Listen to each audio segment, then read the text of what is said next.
Yeah, I went to move my car today, so not to get towed. Pulled over to Dunkin' Donuts and got a ticket there. Yeah, who's the straggler? There was an extra straggler car parking over there besides the ratty Cadillac. I've been in here 2 hours. I don't know. Is it a red car? Red Honda Odyssey? No. I don't know. I don't know what's up there. I'm going to go out there and move some cones around again because. All right, I'll be right back.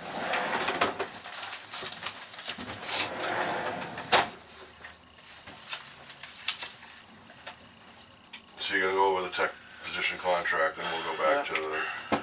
Okay, he's talking about levels of pay, right? Which it has here. The sheet has level 1, 2, 3, 4. He's talking about levels of pay, which I say in the first line of the tech contract. It says here, level 1, 2, and 3 kind of thing. When you're learning a skill, like I just told him, when you're learning a skill, you're supposed to get a certain amount. You know what I mean? When you do it. When you do it constantly, you get a little higher amount, and that's why he's got, see, 25 cents, 50, 75, 100, different levels. And when you're teaching and enforcing it, make sure people under you are doing it, stay on top of them. That's when you get the full amount per hour for that skill. So that's what's in the first line of the first gate. Mechanic contract. Is it on me to? So what? So if it's let's just hypothetically welding. I don't know too much about welding, but yes. Say I come in this Saturday. Sure. And practice welding all weekend. Yep. You're gonna come here. We're gonna come to class, right? And obviously. You're not gonna get paid for the class. I'm paid to teach the class. You're gonna start learning the class, right? That's when you get the minimum amount of raise, whatever it is, for the structure, right? Then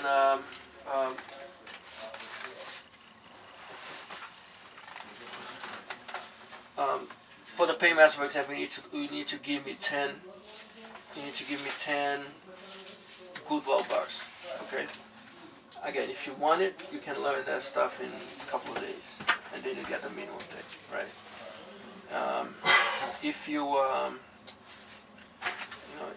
you keep on doing, there's a fabrication, and you keep on practicing, and there's a fabrication job, and you show that you're good and stuff, you get the next level.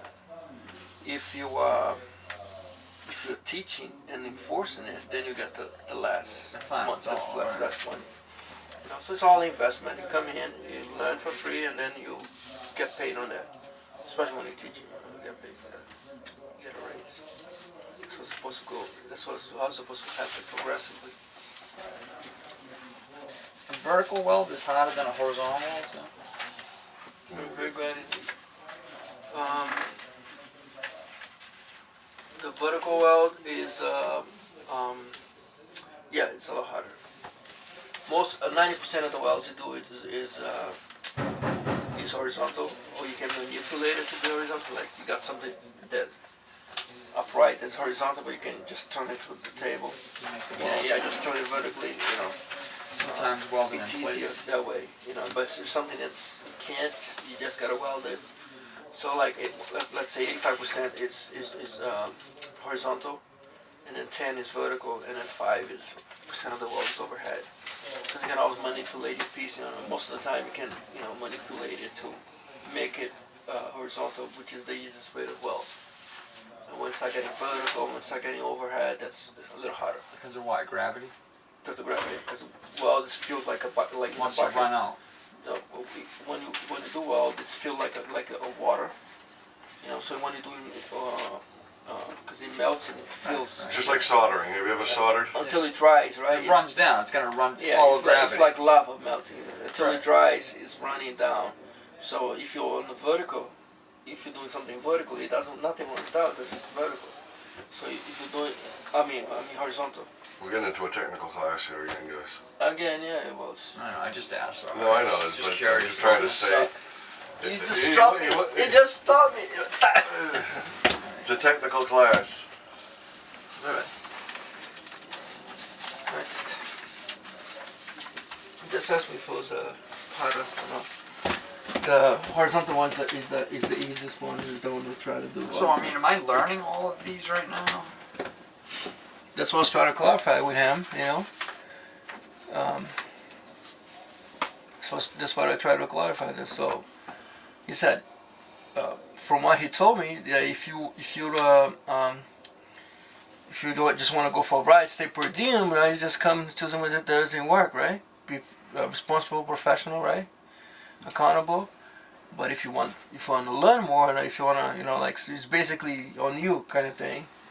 And that was my question to him. If he wants to prove himself, then he has to do all that. Then you know what I mean? To prove himself. So next week we're out on a job. Yeah. Okay, and Dan shows me how to remove loose cement from around, where the structure meets the wall. Yeah. I mean, do I automatic now? I've He been said- taught that. Yes. So now do I get that 12 cents an hour? He said something about quarters there too. So I know they're all different, but Yeah. just whatever it may be. Yeah. Like, so who checks that off that I have learned that? And Yeah. How is that incorporated? it doesn't happen every week. He Right. said something about quarters there, and I'm like, let's check which you've learned Where so you far, so are. you can get your next raise. Like I don't know if it's every month or, every couple of months or whatever. Again, level 1, 2, and 3. You're basically all level 1s. Okay, so yes.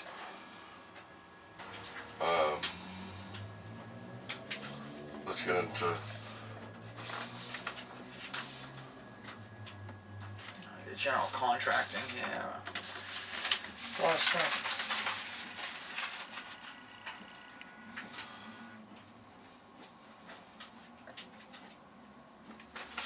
Are fire escape drawings the same as any architectural drawings? there's for the most part you're going to be dealing with elevation and cross section. Elevation's going to give south elevation, east. One going Cross up, section, a cross section's going to take one part of that elevation and blow it up. Like it might be a supports and right. right. And what do they call it? The triangles and shit that were bent when we were in Jersey City.